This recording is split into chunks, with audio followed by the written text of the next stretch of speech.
मुख्यमंत्री योगी ने जुमलों और मुस्लिम दमन में गुजार दिए 5 साल। वक्फी कोर्ट ऑर्डरों के बाद भी वक्फ की बेशकीमती ज़मीनों से अवैध कब्जे नहीं हटाए। विस्तृत जानकारी के लिए बने रहिए ABN के साथ।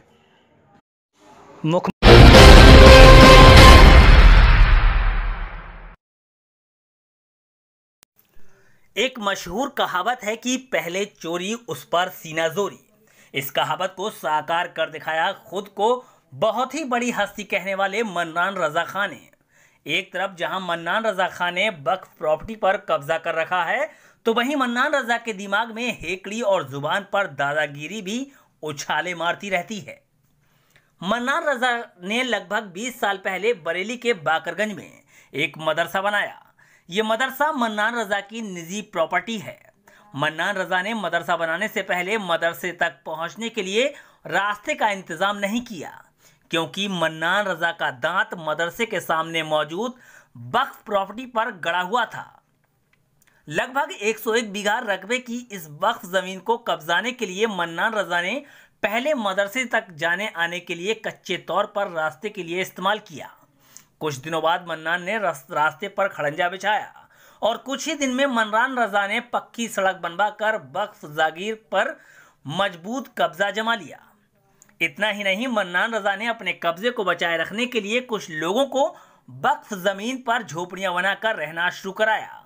अब धीरे धीरे झोपड़ियां पक्के मकानों में तब्दील की जा रही हैं। ये वक्फ नंबर 454 पर दर्ज 101 बीघा जमीन कब्रिस्तान, करबला और ईदगाह के नाम है। हमने जब मन्नान रजा से इस अवैध कब्जे की बाबत बात की, तब मन्नान रजा ने तर्क दिया कि मदरसा कौम की फलाह के लिए है। जो होता है फलाही काम के लिए होते हैं, फलाह वो वहाँ फलाह हो रही है। प्राइवेट मदरसा है ना वो? मदरसा तो प्राइवेट है, प्रॉपर्टी तो वो प्राइवेट है। प्राइवेट है, ये उससे मतलब फलाह ही हो रही है।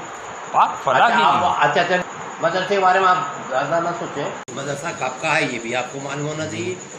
मुझे नहीं मालूम वो रास्ता किसका है, कौन सा प्लाट है, वक्फ बोर्ड का है। अब सवाल यह है कि मदरसा मन्नान की निजी संपत्ति है, जो किसी प्राइवेट स्कूल की तरह ही कमाई का धंधा है।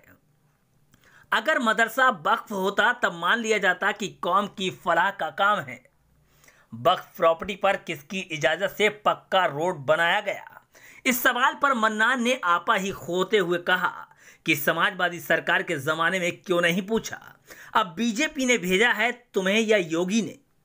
ये आप बताइए कि ये बीजेपी के दौर में आप यही बात करने के लिए आए हैं? इसके अलावा आप और कोई बात नहीं? बीजेपी के दौर में नहीं, हम इस मसले को समाजवादी के दौर से उठा के चल रहे हैं। नहीं, कभी हमने लखीमपुर का मसला हल कर लिया। बीजेपी के दौर में आए, ये आपको योगी ने भेजा, किसने भेजा आपको इस बात के लिए?